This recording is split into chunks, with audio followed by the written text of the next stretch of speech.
नमस्कार। आमे कटक क्लब रे आसंता 31 तारीख रविवार सकाल 8 रु 2 भितर गोटे रक्तदान शिविर आयोजन करिचु।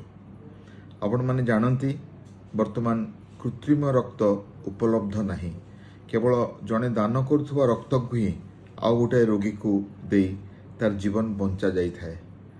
गर्भावस्था हो, ऑपरेशन हो, रक्तहीनता हो, रोड ट्रैफिक एक्सीडेंट हो, कैंसर हो बा एनीमिया हो, यही रक्त जनक जीवन बंचेबारे साहाय्य करथाए। और आम जदि रक्त दौ आमर किसी क्षति हुएनी।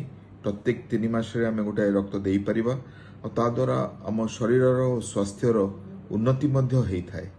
तेणु चलतु यही अकेजन को गोटे बड़ अकेजन करवा। कटक क्लब को आसवा यही रविवार 31 तारीख सकाल 8 रु 2 भितर आम गोटे ब्लड डोनेट करवा, गोटे महत् कार्य गोटे बड़ मिशन रे सामिल हवा। धन्यवाद।